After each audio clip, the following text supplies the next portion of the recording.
Bonjour et bienvenue dans Parole de druide, le podcast consacré au druidisme moderne. Je suis Christophe Rousseau et je suis très heureux d'accueillir ma grande amie et druidesse Joël. Bonjour Joël. Coucou Christophe, coucou tout le monde, je suis super contente d'être là.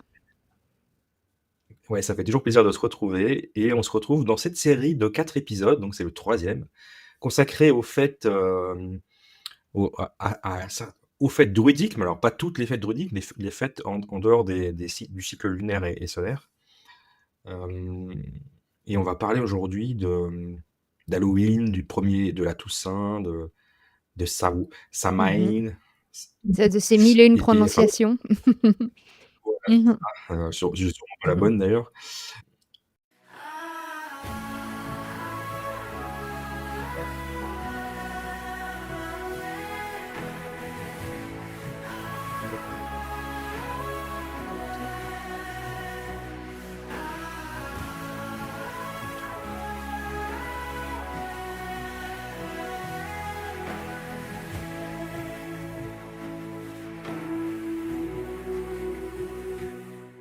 Bienvenue à Parole de druide, le podcast où la sagesse ancienne rencontre le monde moderne. Je suis Joëlle Chotan, également connue sous le nom de druidesse Adana, fondatrice de l'école de druidisme Éoriane à Baule en Suisse, près de Neuchâtel. Avec mon apprenti Christophe Rousseau, nous explorons ensemble l'histoire, les légendes et les pratiques du druidisme au XXIe siècle. Rejoignez-nous dans ce voyage spirituel où nous partageons des récits inspirants des rituels ancestraux et accueillons des invités spéciaux tout en promouvant une spiritualité de paix et d'amour. Préparez-vous à découvrir les mystères et la magie du druidisme moderne. Et je voudrais commencer par peut-être une première précision. C'est une fête ou c'est une double Alors, fête? ouais, en effet, c'est une bonne précision, c'est une double fête, en tout cas dans le druidisme tel qu'on le pratique nous. Parce qu'en fait, il y a plein de druidismes différents de nouveau, vu qu'il n'y a pas d'écrit du druidisme vraiment, toute la transmission a été faite de manière orale. Donc il y a plein de druidismes différents, comme si vous allez dans des cérémonies, vous pourrez voir plein de cérémonies druidiques différentes. Il y en a qui sont beaucoup plus ouvertes que d'autres, il y en a qui vont être très protocolaires, d'autres beaucoup moins.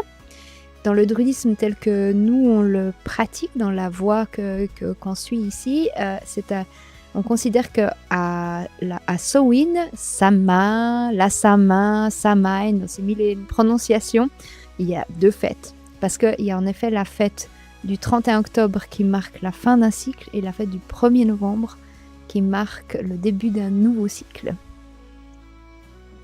C'est ça. C'est exceptionnel, c'est la seule fête qui a deux fêtes. Ouais. Et ce sont donc des fêtes qui sont à l'origine de deux fêtes très connues qu'on fête maintenant, donc la fameuse Toussaint, la fête des morts, pour les occidentaux, chrétiens et autres religions autour du christianisme. Et puis la fête païenne Halloween, qui elle nous vient d'Irlande, qui est finalement un peu la directe descendante de cette fête. Où on fête aussi les morts finalement, parce que c'est le moment où le monde du visible et de l'invisible se rejoint un petit peu dans cette période où le voile entre les deux mondes est très très fin. Exactement, c'est ça le thème principal de cette fête, c'est qu'on est sur les fêtes qui représentent la séparation entre les mondes, entre le monde d'en haut, donc le monde des esprits, et le monde d'en bas, le monde de la matière. Il y a deux fêtes qui sont concernées par ce voile fin entre les mondes. Il y a Beltane, dont on a déjà parlé 2 épisodes avant, si vous voulez aller refaire un petit tour par là. Et Samhain, que je peux aussi parfois, vous allez m'entendre l'appeler Samhain ou la Sama, qui est aussi la fête où le voile est fin. Et ces deux fêtes, elles marquent justement cette traversée du monde invisible vers le monde visible et le monde visible qui traverse vers le monde invisible. C'est comme si le papier buvard un peu entre les deux devient très poreux et permet des transferts d'énergie d'un monde à l'autre. Donc des choses qui ne sont normalement pas visibles deviennent visibles, et des choses qui sont visibles dans le monde de la matière, on peut imaginer que tout d'un coup ils deviennent visibles dans l'autre monde. Donc ça peut aussi surprendre peut-être tout le petit peuple de l'autre monde qui tout d'un coup peuvent nous voir apparaître dans leur monde à eux. Donc voilà. On s'imagine souvent que dans un sens, mais ça se passe dans les deux sens. Ouais. C'est vrai. Ouais, autant que. Enfin, le dérange. Mhm. C'est pas qu'ils nous dérangent, mais ils peuvent parfois nous faire un peu peur. Oui, ouais, ça peut être assez particulier quand on n'est pas prêt à tout d'un coup voir quelque chose apparaître. Donc voilà. Bon, là, on pense bien sûr aux esprits qui apparaissent, mais il n'y a pas que ce genre de choses dont on va pouvoir profiter en fait pendant ces portes-là, donc pendant ces moments de ces fêtes-là, parce que voilà, tout ce qui est intuition, communication avec le monde invisible, ceux qui font du tirage de cartes, de la recherche, des choses comme ça, tout est beaucoup plus affûté. C'est vraiment beaucoup plus simple d'avoir accès aux informations. Hmm. Je sais plus si on l'a déjà dit ça, mais la question me vient là. Est-ce qu'on sait pourquoi les druides ont choisi le 1er novembre comme le premier jour de l'année? Oui, c'est une bonne question. En fait, il y a plusieurs théories sur le début de l'année druidique, mais comme dans le druidisme, on a vraiment cette habitude de commencer la journée avec la nuit. Donc la journée qui commence au moment du coucher du soleil, et ce cycle dure 24 heures. Donc une nuit, un jour, ça c'est une journée. Et donc il y a vraiment cette dimension où on va d'abord penser notre journée, aussi ensemencer notre journée dans le monde de l'esprit ou dans le monde des rêves, pour ensuite le vivre dans la matérialité. C'est une sagesse importante qui nous rappelle aussi qu'il est important de d'abord travailler sur la trame des choses avant d'aller dans l'action, et de veiller à ça. Donc à partir de là, ça semble assez logique que l'année commence avec l'hiver, où on va être sur du ralenti, sur de l'introspection, sur des moments à soi, sur prendre soin de la terre et de se dire comment est-ce que je vais pouvoir me poser avec tous ces matériaux que j'ai récoltés cette année. Et ensuite, aussi tirer des leçons de tout le cycle qui vient de se dérouler, les dernières récoltes de fruits et tout. On se rend compte un peu de comment ça s'est passé, et on se dit voilà comment, de quoi je peux faire la nouvelle année, comment est-ce que je peux me poser avec ça, et puis redébuter à partir de ces enseignements-là, en prenant le temps de les digérer un peu. Voilà. Et après, on pourrait, de nouveau, comme la Celtie est immense et qu'il y a plein de sortes de druidisme différents, il y en a qui feront facilement commencer l'année au moment où le soleil réapparaît, donc au solstice d'hiver, Alban Artan, ou alors à Alban Eilir, qui est la fête du printemps, de l'équinoxe de printemps, avec l'équilibre qui revient vers ce qu'on appelle la saison claire, qui est le moment où l'équilibre jour-nuit retend en faveur du soleil. Donc voilà, il y a plein de moments dans l'année où potentiellement on aurait pu faire commencer l'année druidique. Et selon les calendriers, j'imagine que ça diffère de nouveau. Il n'y a pas de juste et de faux là-dedans. Il y a juste un positionnement qui, moi, me semble assez logique dans la pensée druidique, dans la façon de percevoir le monde, sur le fait de le placer au 1er novembre. Voilà. Ouais. Et Oui, il y a une certaine logique à tout oui, ça. puis c'est une fin de cycle. C'est là qu'on récolte les derniers fruits. On pourrait dire, on pourrait commencer à la saison sombre. La saison sombre, elle commence le 21 septembre avec l'équinoxe d'automne, quand l'équilibre entre le jour et la nuit est rompu de nouveau et bascule en faveur de la nuit. Donc, on pourrait imaginer logiquement que l'année, elle pourrait commencer au 21 septembre. Mais en fait, si vous observez le 21 septembre, on est encore en pleine récolte des fruits, des pommes, des poires. Tous les arbres fruitiers, ils n'ont encore pas fini de tout donner. Il reste encore un petit peu de raisin dans certaines vignes. Enfin, du coup, même on est des fois au tout début des vendanges. Disons, les fruits de l'année ne sont pas récoltés. Donc, logiquement, on ne va pas recommencer un nouveau cycle alors qu'on n'a pas fini de récolter tous les fruits de l'année. Et si vous faites un petit peu du jardin, vous vous rendez compte qu'à fin octobre, on arrive vraiment à la fin. Moi, voilà, comme je le disais aussi dans les autres épisodes, c'est que pour moi qui ai un énorme jardin et plein d'arbres fruitiers, je fais mes compotes, mes sirops, mes choses de garde pour l'hiver, depuis que je fais ça, je me rends vraiment compte que, finalement, cette période de mise en bocaux, de garde avec des fruits secs, des choses comme ça, elle prend vraiment du temps, elle s'étend sur plusieurs mois et c'est pas juste à l'automne et fini, en fait. C'est vraiment, ce temps jusqu'au 1er novembre, il est vraiment important. Voilà. Ça paraît logique. Ouais, ça paraît logique. Et puis c'est la pleine saison de, enfin c'est l'époque des citrouilles, donc on a encore des Oui. fruits Oui. ou des légumes. Je sais pas si c'est un fruit ou un légume, une citrouille Euh, d'ailleurs. Non, c'est un légume. c'est un fruit.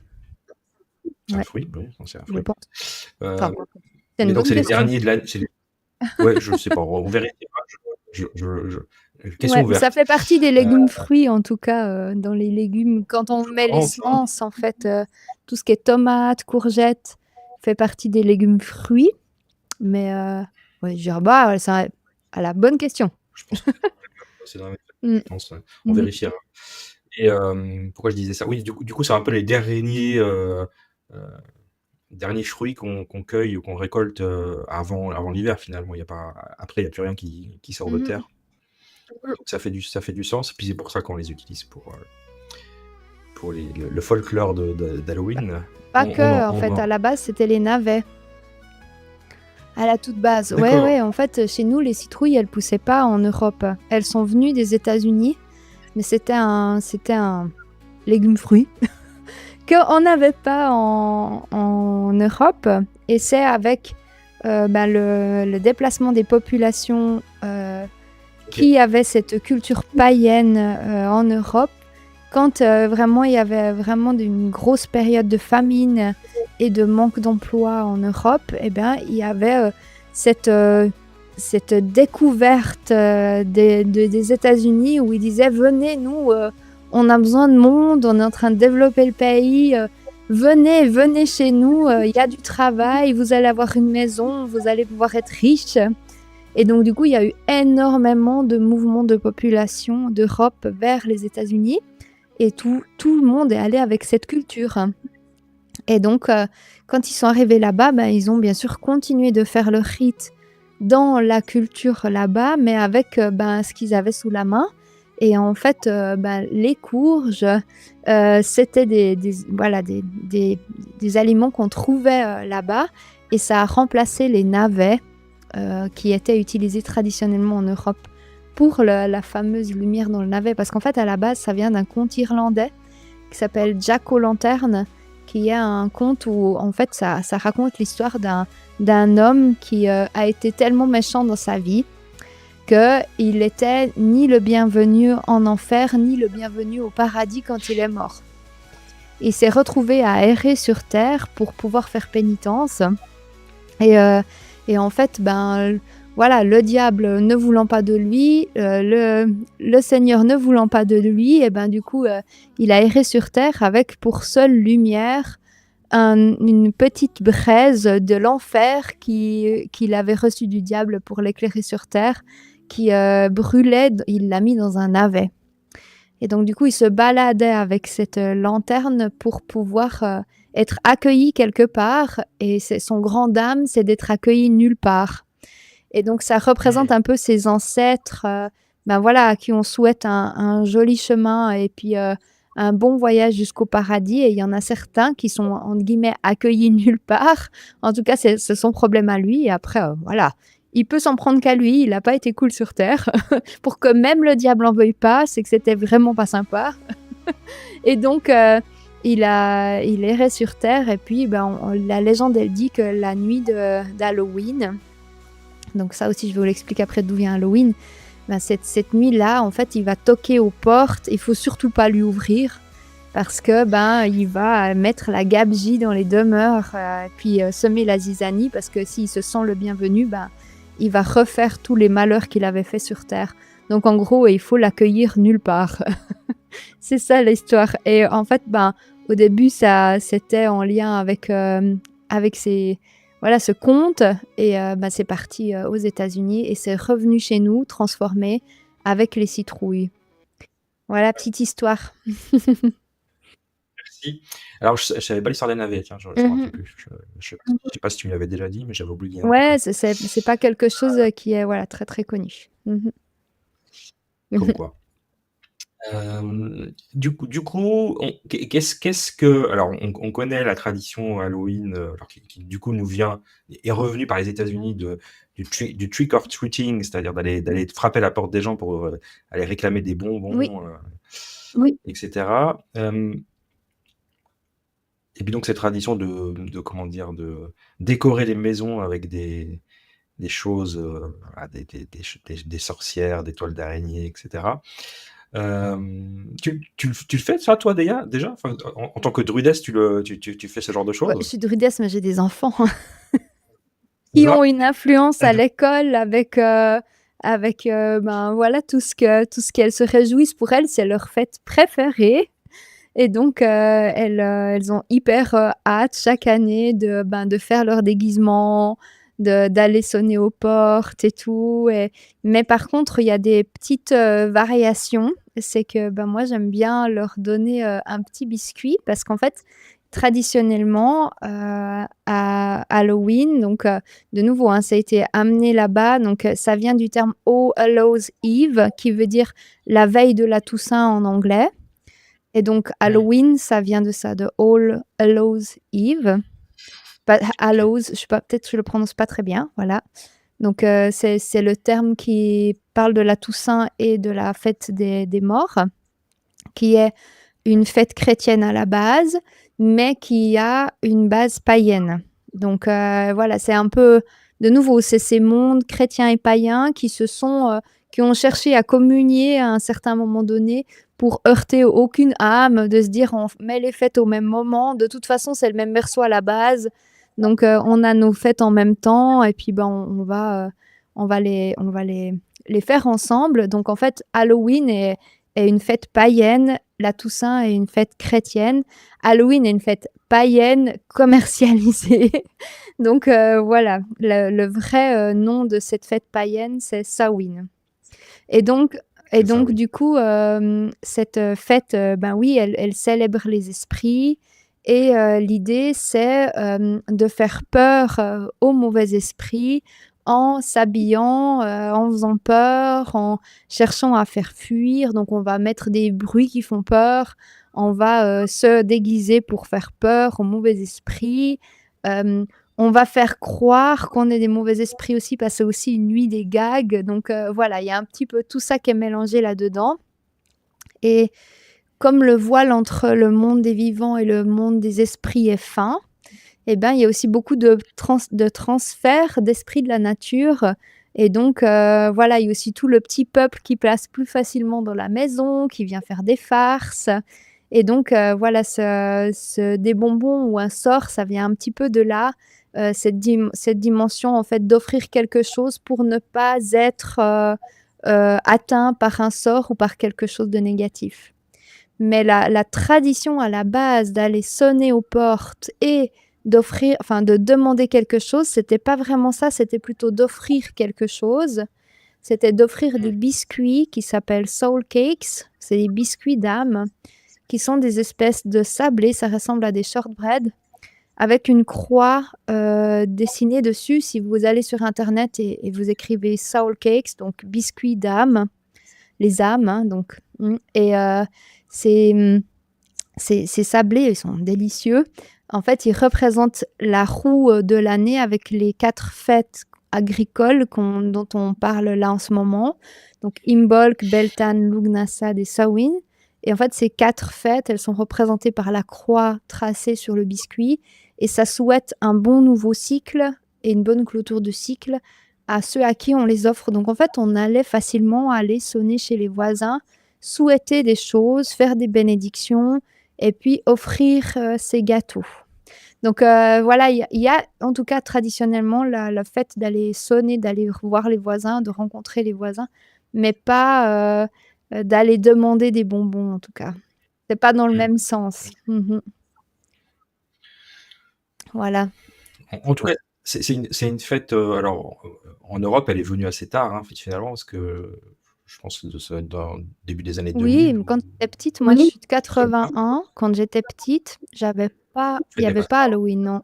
C'est avec mon frère. Mon frère, il est de 93 et lui, il fêtait Halloween déjà. Mais c'est D'accord. vrai que nous, non, on fêtait pas, on n'avait pas du tout ça. C'est venu gentiment. Je me souviens un peu quand j'en ai entendu parler la première fois. Mais ouais, c'est pas venu, c'est plus assez récent, disons. Mmh. Oui, alors ce côté, alors c'est bon voilà, ça nous vient des Américains. Alors moi je l'ai j'ai vécu aux États-Unis il y a dans les années 90, donc Mmh. 90 pour vos amis suisses. Et donc j'ai eu la chance de fêter Halloween, avant que ça arrive ici et c'était très surprenant parce que c'était vraiment la grosse fête, hein. Il y avait la soirée déguisée où on était invités et cetera. Puis il y avait aussi toutes ces, je me rappelle que je vivais au Texas et ils aménageaient dans des champs où après avoir coupé les maïs, ils aménageaient des parcs, comment on dit, sur une durée très courte, quoi, juste pour la période d'Halloween, où il y avait les maisons hantées, Ah il y ouais? avait voilà, des trucs à l'américaine, un faux cimetière, vraiment tout très bien fait. Puis t'allais la nuit te garer dans un champ complètement paumé au milieu du Texas, puis t'allais dans ce parc passer la soirée. T'avais les attractions qu'on peut avoir dans des foires ou des choses comme ça, plus d'autres animations. Ouais, c'était très drôle. Mais c'était éphémère, c'était un parc éphémère, donc ils faisaient ça juste pour la soirée Mmh. d'Halloween, pour 2-3 jours. Mais c'était vraiment, ouais, à l'américaine, c'est-à-dire c'est des enfants, quoi. C'était très, très, très, on jouait, Mmh. on jouait. Et ça n'existait pas du tout en Europe, donc pour le petit Français que j'étais à l'époque, c'était très bizarre. Et c'est marrant, quand je suis revenu, Halloween a suivi comme Ah, si, c'est toi c'est qui pas nous comme l'as si moi, amené. c'était pas moi qui l'a amené, non, je suis pas responsable du tout. Mais je trouvais ça rigolo que cette fête Mmh. arrive. Je m'ai toujours dit, bon, ça viendra jamais chez nous, ça prendra pas, les gens, ça les intéresse pas. Il y a la Toussaint le lendemain, c'est une fête plutôt triste, grave. On va célébrer les morts, on va mettre des chrysanthèmes au cimetière. Enfin, ça peut pas venir chez nous, c'est pas possible, c'est pas dans notre mentalité. Eh ben, si, quand même, on y est arrivé, plus ou moins. C'est dans notre mentalité de base. Oui, c'est clair, que ça voilà. Mais après, ben, voilà, la fête de la Toussaint, c'est la fête de tous les saints le 1er novembre et la fête des morts le 2 novembre. C'est vraiment l'idée de souhaiter, en fait, à tous les saints, ben, voilà, la bienvenue aussi sur terre, de faire le lien avec, le monde de la matière, le monde des esprits, puis aussi de s'occuper de nos morts qui sont dans ce monde-là. Donc il y a aussi ce lien-là avec une forme magique et pas que le côté lourd, de la Toussaint, disons. Finalement, on retient peut-être la célébration des morts, mais il y a aussi la célébration de tous les saints ce jour-là. Donc ouais, c'est clair que, ben, les choses ont beaucoup évolué, disons, voilà. Mais nous, dans le druidisme, on a Oui. vraiment des rites particuliers cette nuit-là. Typiquement, on va chercher à rester éveillé pendant toute la nuit pour être conscient de ce passage de la mort à la vie. Donc nous, on célèbre pas le 1 et le 2 comme pour les chrétiens, mais plutôt le 31 et le 1. Donc le 31, c'est le dernier jour de notre cycle. Et là, on va chercher à clôturer des choses, à voir qu'est-ce qu'on aimerait terminer, à vraiment arrêter des choses à l'intérieur de nous et de nous dire, bah, ça, voilà, ça appartient au chapitre d'avant. Je clôt ce chapitre. Et puis, pendant la nuit, ben, on va sentir cette bascule qui se fait, cette renaissance, pour aller vers le renouveau, le 1. Et le 1, généralement, ben, on va poser des intentions pour le cycle entier, pour l'année. Donc, moi, je les note dans un cahier pour pouvoir m'en souvenir et puis travailler dessus pendant l'année. Et puis, ensuite, après, ben, on va aller faire des rituels de purification. Nous, on va généralement au lac, même si elle est froide, un 1er novembre, vous pouvez bien vous imaginer. Mais on a un petit peu cette, culture des bains froids, en tout cas qui revient en Suisse un peu à la mode, je crois partout aussi ailleurs. On n'a Ouais. plus trop peur de se baigner dans l'eau froide. Il y a 10 ans en arrière, c'était encore réservé à quelques fous mais il y a eu la méthode Wim Hof qui est venue mettre son grain de sel là-dedans et puis, maintenant c'est un peu la mode d'aller faire des bains froids et puis, nous on aime bien ça. Donc, ben, en fait, on fait un feu au bord du lac. On se baigne pour, comme une sorte de renouveau, de bain purificateur pour, faire aussi le rituel d'une naissance, sortir de l'eau de la mer comme ça. Puis, en fait, en sortant, on aura préparé un feu de bois au bord duquel on aura fait chauffer un petit bol. Moi, j'utilise un bol tibétain parce que ça a une super belle énergie, c'est mélange des 7 métaux, dans lequel je mets une huile que j'aurais préparée avec des mélanges de plantes, des choses comme ça dedans. Et puis quand on sort de l'eau du lac qui est toute froide, eh ben, on arrive vers cette huile bonne chaude et puis on se réchauffe autour du feu, on discute, on partage ce qu'on se souhaite plein de belles choses aussi entre nous. Parfois on joue du tambour, on chante et puis on va se mettre cette huile partout sur le corps. Donc voilà, c'est au petit matin, vers à peu près 9-10 heures le matin, le 1 pardon, après avoir déjà fait les rites du 31. Donc ça, Mhm. c'est un peu la façon dont nous, on va procéder pour vraiment marquer ce recommencement. En se souvenant qu'en fait, il n'y a pas non plus de fin. La rivière, elle coule tout le temps. Dans le druidisme, on associe la vie à une rivière, à un fleuve. Elle coule tout le temps. C'est pas que le 31, le fleuve s'arrête et le 1, il recommence à nouveau. C'est juste une continuité, mais pour pouvoir marquer une étape, c'est important d'imaginer qu'il y a une fin et un recommencement. Mais dans l'absolu, il n'y a pas de recommencement, c'est juste la vie qui continue de s'écouler. Mais l'humain a besoin de rites, l'humain a besoin de jalons et de temps d'arrêt. Sinon, voilà, on va vers une société qui peut même être malade psychiquement si on lui donne pas ces temps d'arrêt. On a besoin de ces temps de rites. Et là, typiquement, cette fête-là de la mort et de la vie, elle est essentielle. Je suis en train d'avoir chaud. J'ai fait un feu tellement fort juste à côté de moi. J'ai j'ai chaud. C'est les feux de Samhain. Alors là, Oui, alors ce qu'il faut savoir, c'est qu'on enregistre, on est le 17 mince. mars, Et il fait et froid. il fait un froid de canard. On a eu la neige dimanche, c'est Ouais. juste, ouais, c'était dimanche. Donc hier, du coup, on a eu la neige hier dans toute la région Mhm. Suisse et France voisine. Donc, et on se Ouais, pèle. il fait Voilà, vraiment c'est le froid. moins. Mhm. Donc pour ceux, oui, je crois qu'il y avait beaucoup de neige un peu partout, même en France. Là, ça a été très bizarre là, Ouais, ce puis c'est week-end. assez traître parce qu'en fait, on se croit. Enfin, nous, on est déjà dans l'énergie du printemps depuis Imbolc, dans le druidisme. Et puis, voilà, avec toutes les petites fleurs et tout, moi, j'ai tendance à ressortir en pull.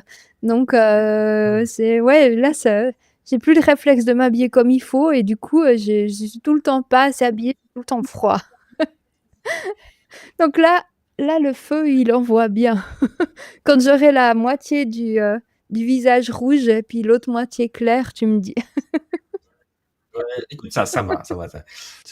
On voit pas trop on voit pas trop Le coup de soleil. le côté qui arrive pour le moment. Euh, et qu'est-ce que donc, pour ceux qui ne le savent pas encore, donc tu as créé une école qui s'appelle Mmh. Oriane, et tu organises avec ton chéri pas mal enfin beaucoup de cérémonies ou de retrouvailles, d'agapes et autres moments festifs. Donc pour cette période-là, il se passe quoi au niveau de l'école? Alors moi, c'est un grand moment de clôture, donc on essaie généralement de placer un cours pendant cette période-là qui est vraiment basé sur des transmissions assez importantes. Cette année, il y aura une formation de druidisme vraiment pure et dure, parce qu'il y a plein de degrés de transmission dans l'école. Il y a des degrés qui sont associés à des pratiques, dans des arts druidiques, donc par exemple la sylvothérapie ou d'autres choses où on pratique le druidisme à travers un art. Pour nous, c'est important de le rendre très pratique, le druidisme, que les gens puissent, se l'approprier et puis en faire quelque chose et pas juste le garder dans leur tête. Mais par contre, autour de la fête de Samhain, généralement, là, on est sur des pratiques qui sont justement un petit peu plus dans de la réflexion et un petit peu plus poussées et pas associées à un art précis, mais plus l'art d'être. Et donc, du coup, voilà, on a ce genre de formation pendant ces périodes-là, toujours, on essaie de placer ça. Et puis, il y a un rituel le 31 octobre au soir, ici à Bâle, parfois ailleurs, mais généralement à Bâle, pour pouvoir, ritualiser ce moment-là de l'année. On fait un grand feu et puis voilà, On va célébrer aussi nos ancêtres, toutes les personnes qui font qu'on est là aujourd'hui. On va les inviter à venir nous rejoindre et recréer une grande communauté avec toutes les personnes qui nous ont précédés, nous-mêmes qui les représentons dans la matière physique là maintenant. Donc ça fait qu'il y a pas mal de monde. Si chacun débarque avec, ses 7 lignées, donc plus ou moins 129 personnes concernées, ça fait du monde. C'est le moins qu'on puisse dire, Mmh ouais. mh. Bon, il y a de l'espace. Il y a l'espace, ouais, il y a l'espace, puis bon, dans l'autre monde, c'est pas le même espace que chez nous. Bon. C'est pas la même dimension. Mmh. Mais c'est des rituels sympas, ouais, c'est un des grands rituels de l'année. Après, bah, je dois jongler avec les filles qui veulent aller chercher des bonbons. Oui. Ouais, c'est ça. Mais bon, ça, c'est juste à la tombée de Oui, la non, je nuit, les envoie généralement avec quelqu'un d'autre, je vous avoue, parce que j'ai besoin de me concentrer sur mon rite. Donc, c'est toujours aussi de faire la part des choses. C'est de pas les interdire, de faire quelque chose qui a du sens pour elles. Et puis aussi au niveau social, c'est quelque chose qu'elles aiment avec leurs amis. Et puis, ben, moi, ça n'a pas le même sens pour moi. Mais par contre, ben, ma priorité, c'est de prendre soin de ma communauté et donc et de moi-même. Et donc, je choisis plutôt de me concentrer sur nos rites. Mm. Après, elles viennent à nos rites ensuite, après être allées chercher les bonbons.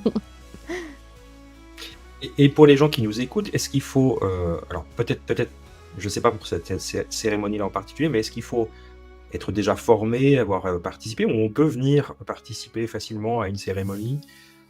Bah, ça dépend des loges, enfin ce qu'on appelle les loges ou les clairières ou les écoles.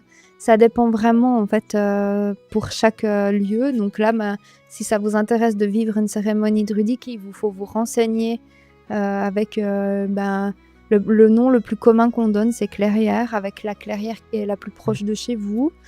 Mais voilà, en tout cas, chez nous, tout le monde est toujours le bienvenu. Mais j'ai eu connaissance de quelques clairières où ben, il faut aller à un rendez-vous, discuter avec la personne, se présenter, expliquer les motivations. Et ensuite, il y a aussi des habits qu'il ne faut pas porter dans une clairière. De manière générale, on devrait éviter de porter du métal.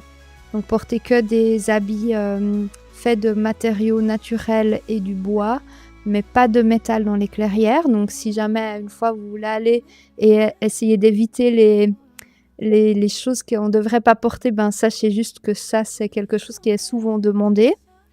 Donc, habits en matériaux naturels, pas de métal. Donc, typiquement, pas ce type de bijoux.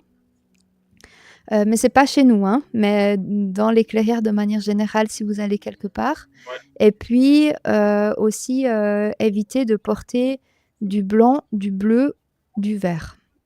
Parce que c'est les couleurs réservées à certains rangs druidiques dans les écoles. Le bleu est réservé aux bardes, le vert est réservé aux ovates et le blanc est réservé aux druides. Donc vous pouvez porter n'importe quelle autre couleur, mais pas celle-là. Et il y a certaines voies qui sont aussi des voies où ils portent du rouge. Donc du coup, il faudrait aussi éviter de porter du rouge. La voie rouge, c'est encore une 4e voie. Mais voilà, c'est de nouveau, ça dépend vraiment de chaque clairière. Et le mieux, c'est de poser des questions. Voilà. C'est un peu particulier. Je pense que c'est des vieux rites qui en demandent encore ça. Voilà. En tout cas, ben voilà, il y a eu les questions des lunettes qui sont venues, mais bon, les branches des lunettes en métal sont-elles permises? Et puis les clips des bretelles, parce que ben voilà, autrefois ils portaient souvent des bretelles, les hommes. Les clips des bretelles, c'était en métal, donc du coup, faut enlever les bretelles. Enfin, du coup, il y a eu plein d'histoires comme ça. Le mieux, c'est de se renseigner. Mais nous, vraiment, de nouveau, on est une clairière qui est très ouverte parce que notre rôle, en fait, c'est vraiment de faire connaître le druidisme au sens large, mais tout en gardant vraiment sa dimension sacrée. Donc, ça ne veut pas dire, parce qu'on est très ouvert, qu'en fait, on ne respecte pas le rite et la tradition et qu'on ne va pas aller dans du sérieux dans la dimension sacrée. Parce que pour moi, la dimension sacrée et le sérieux dans le rite, il est très important. Mais j'ai pas besoin d'une structure rigide pour pouvoir faire mon rite. Donc voilà, c'est un petit peu tout ça avec lequel, chacun jongle et chacun se sent à l'aise. Si vous venez dans nos rites à nous, c'est toujours assez joyeux. On se marre, les gens peuvent partager parce que pour moi, en fait, la vie, c'est la joie et il y a pas besoin d'être austère avec le visage comme ça tout fermé pour faire un rite. Au contraire, on voit que, ben, même les plus grands sages, ils sont généralement un peu foufous et joyeux, et donc du coup, moi je m'inspire souvent. Tu sais, bon, mon cher Padawan, on s'inspire de Yoda. Yoda, c'est un personnage fabuleux parce qu'il est tellement coquin comme ça, mystérieux et plein de force, mais en même temps, on voit la malice dans son regard. Et Oui, pour oui. moi, c'est ça en fait, l'inspiration dans le rite. C'est vraiment d'amener cette joie de la vie, d'être ensemble, cette joie de la communauté, puis que les gens, quand ils repartent, en fait, ils repartent avec un moment joyeux, puis pas un moment où ils ont dû faire silence et tout fermer pendant 1 heure, quoi. Voilà. Mais ça dépend des clairières. Oui. Bon, en tout cas, moi, pour participer aux tiennes, c'est toujours des très bons moments.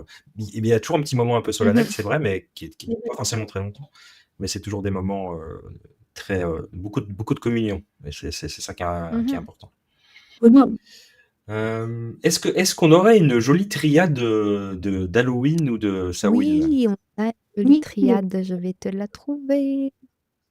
Donc, 3 enseignements de Samhain.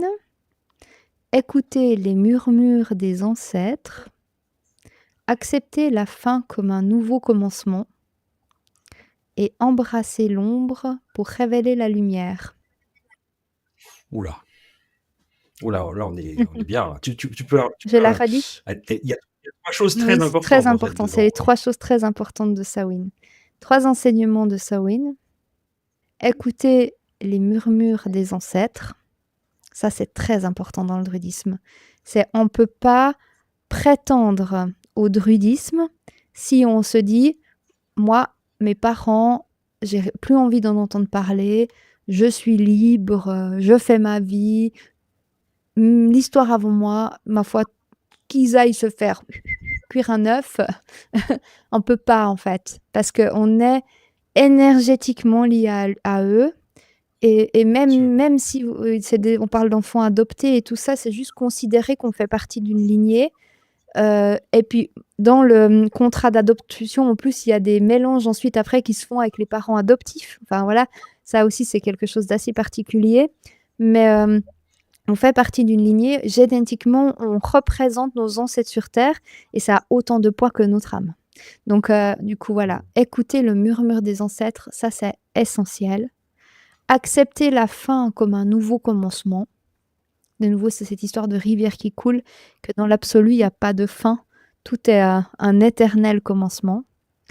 Et embrasser l'ombre pour révéler la lumière.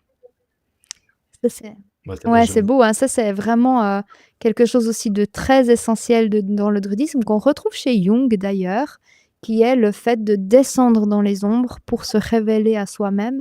Parce que les ombres, c'est vraiment ce qui fait notre fondation, notre force. Ça n'a pas du tout de connotation négative. C'est vraiment la part la plus profonde en nous. Et c'est ce qu'on est au fond de nos tripes, en fait.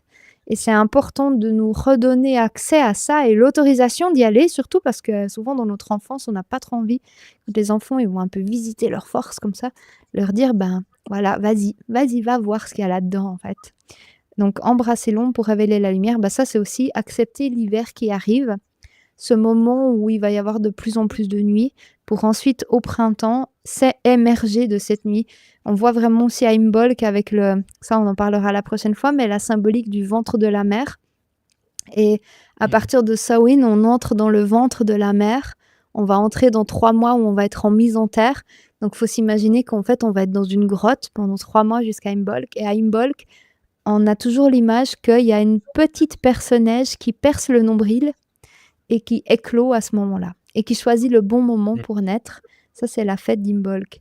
Mais voilà, Samhain, c'est vraiment cette fête où on va dans l'ombre et on accepte de se laisser bercer par la nuit pour 3 mois. C'est pas toujours confortable, hein. C'est là qu'il y a en plus, chez nous, il y a plein de brouillard. Et Ouais, ouais, c'est un moment un peu où on sait que, voilà, on va passer du temps, dans la nuit et c'est comme ça. Mmh. exactement. Mais c'est une très belle triade en tout cas, je la trouve, Merci. magnifique, pleine de philosophie. Hem, ça me rappelle cette histoire d'ombre et de lumière aussi de la philosophie japonaise où on dit que c'est à travers les fêlures qu'on voit la lumière Oui, passer. exact. Qu'on que si on est trop lisse, c'est-à-dire qu'on n'a pas l'idée c'est pas d'avoir des blessures, mais c'est d'aller les explorer justement ces blessures et de laisser passer la lumière à travers les petites fissures Bah, donc ouais, c'est c'est très, très cet joli. art aussi japonais de refaire des pots, cassés, hein, c'est ça? Ils mettent de l'or dans les brisures, non? Avec de l'or, ouais. Mmh. Donc oui, cet art japonais qui se nomme kintsugi, qui est l'art de réparer les objets cassés avec de Mmh. l'or. Donc c'est de le rendre encore plus enfin, de redonner plus de valeur à l'objet, heu, après qu'il ait été cassé donc et réparé. Je trouve joli comme image parce que encore une fois, je trouve que les Japonais, ça va bien avec les druides, je sais pas pourquoi, mais il y a un truc Mmh. qui me parle beaucoup. C'est toujours très, hem, c'est mélange de traditions, c'est très poétique et en même temps voilà, c'est très Bah, philosophique aussi. Donc c'est un peu je la même trouve le idée. shintoïsme et le druidisme sont très proches. Très, très proches. Ouais, Mmh c'est très, très mh. proche, en effet. C'est sûrement pour ça que les 2 me parlent beaucoup. Heu, Peut-être pas j'ai que pour j'ai un ça, peu hein. Tu j'ai la tête à ça, tu sais? Le fameux truc, on les j'ai pas encore reconnaît on les exploré. reconnaît depuis, depuis leur plus jeune âge. Je sais pas quelle tête tu avais dans ton plus jeune âge, mais en tout cas là, maintenant, disons que tu passes plus pour un druide que moi. Moi, on m'appelle plutôt la fée ou l'elfe. Ouais, toi, tu as une C'est bonne une tête bonne d'elfe tête quand même. d'elfe. Je pense qu'il me manque juste les oreilles, En plus, là, je suis en train de triangulaires prendre des couleurs avec le feu de bois. et là, on commence à voir les petites rougeurs. Je suis en train de griller. Ouais, on va sortir tout droit d'un film du Seigneur des Oui, Anneaux, un ça va peu, très bien. ma grande fan d'Oriel. Mmh. Hem, est-ce qu'on a autre chose à partager au sujet de nos fêtes, de Non, Samhain? si ce n'est voilà, d'accepter vraiment de prendre, cette fête, pour quelque chose de plus profond que la fête commerciale d'Halloween. Parce que c'est toujours dommage, de dire: «Ah, elles m'énervent ces fêtes commerciales, je fais plus». Parce que en fait, derrière la fête commerciale, il y a quand même un rite à célébrer et à honorer qui est, le passage de la fin d'un cycle vers un nouveau cycle. Aussi au niveau de la nature, les arbres perdent leurs feuilles à ce moment-là. Moi, je note toujours et c'est entre le 1er et le 10 novembre qu'on a toutes les feuilles des arbres qui ont vert frouf et donc du coup, Ouais, on voit bien que dans la nature, il y a un «arrêt», entre guillemets et donc ça, c'est important de le célébrer donc dites-vous juste que mmh, Halloween, c'est une fête en effet telle qu'on la pratique commerciale, mais qui vient de la fête de la Toussaint, qui est une fête ancienne chrétienne qui n'a pas du tout tous ces chichis et ces plastiques et qui sont pas du tout bons pour la planète, on est d'accord.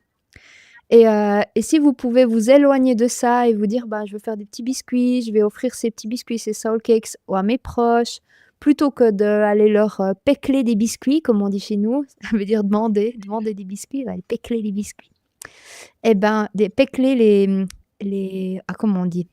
Les les non, les bonbons. bonbons, c'est attends, non, en dialecte neuchâtelois, on dit les schleckeries, les schleckres. Tu as les Ah peckelés non, des là, non, non. schleckres, voilà. Ça, c'est du Bah, voilà, dialecte moi je suis pas neuchâtelois. bilingue. Tu as les peckelés, les schleckres. Donc de demander des bonbons et donc du coup, c'est voilà, de faire ça autrement plutôt que de s'offusquer, en fait. Puis de rester bloqué dans quelque Ouais. chose et de dire: «Ben, voilà, je vais faire un feu, à table, je vais inviter un de mes ancêtres».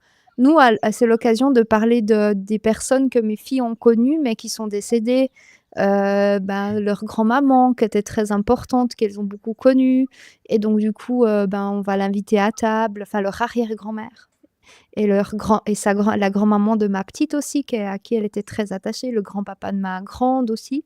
C'est l'occasion de les inviter à table et puis de proposer un moment ensemble, de se reconnecter avec leur énergie, puis de sentir que la vie, elle continue et il y a rien de négatif à ça Et voilà, en fait, ils continuent d'exister dans l'autre monde et on les honore depuis ce monde-là et on profite de ce voile fin pour entretenir cette continuité, ce passage, cette transmission. Donc voilà, c'est vraiment les ancêtres, les esprits de la nature, faire du feu, considérer l'âme. Aussi, quand vous mettez une bougie dans la citrouille, c'est de se dire qu'on éclaire l'obscurité, qu'en fait, pour ce cher Jack-o'-lanterne, il n'est pas perdu, il a quand même une braise de l'enfer dans son navet.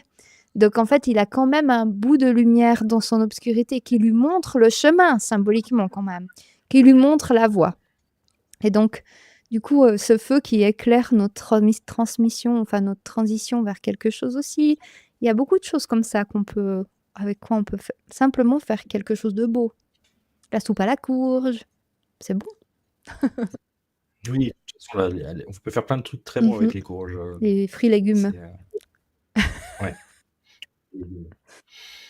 Très bien. Bah, en tout cas, c'était encore une belle découverte d'une fête que tout le monde connaît, mais qu'on ne connaît pas forcément de par ses origines. Donc, je trouvais que c'est bien aussi de partager ça avec tout le monde. Je te remercie, Joël, à nouveau pour ta générosité. Et puis, on va souhaiter une belle semaine à nos auditeurs, auditrices, ou viewers, ou je sais pas comment on doit dire dans notre monde moderne. Enfin, nos spectateurs, spectatrices, voilà. Puis on le retrouve la semaine prochaine pour un nouvel épisode, pour le dernier de la série de 4. Et en attendant, prenez soin de vous, évidemment. Oui, grand soin de vous. Et puis, du coup, à la semaine prochaine, on se réjouit. Bye bye.